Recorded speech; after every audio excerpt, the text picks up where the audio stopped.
بسم اللہ الرحمن الرحیم۔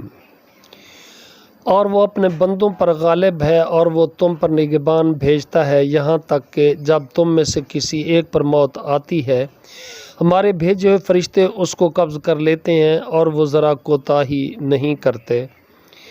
پھر وہ اللہ تعالیٰ کی طرف لوٹائے جاتے ہیں جو ان کا حقیقی مالک ہے۔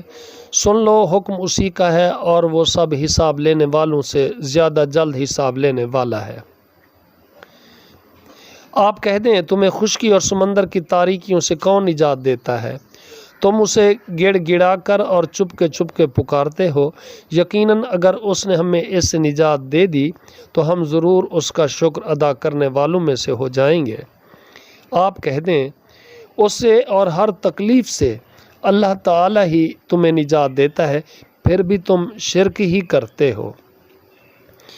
آپ کہہ دیں وہ اس پر بھی قادر ہے کہ تم پر اور تمہارے اوپر سے یا تمہارے پاؤں کے نیچے سے کوئی عذاب بھیج دے یا تمہیں گروہوں میں ملا دے اور تم میں سے بعض کو بعض کی لڑائی کا مزہ چکھا دے۔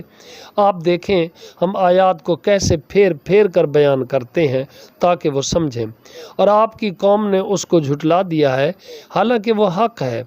آپ کہہ دیں میں تم پر کوئی نگہبان نہیں ہوں۔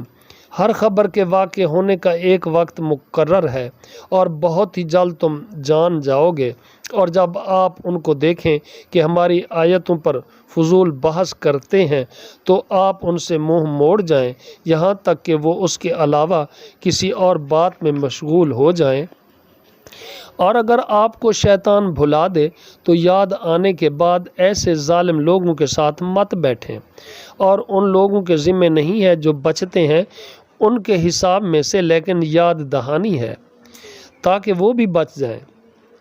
اور آپ چھوڑ دو ان لوگوں کو جنہوں نے اپنا دین کھیل اور دل لگی بنا رکھا ہے اور جن کو دنیا کی زندگی نے دھوکے میں ڈال دیا ہے، اور آپ اس قرآن کے ساتھ انہیں نصیحت کرتے رہیں کہ کوئی جان اس کی وجہ سے جو اس نے کمایا ہلاکت میں نہ ڈال دی جائے۔ اللہ تعالیٰ کے سوا اس کے لیے کوئی دوست اور سفارشی نہ ہوگا، اور اگر وہ فدیہ دے ہر فدیہ تو بھی اسے نہیں لیا جائے گا۔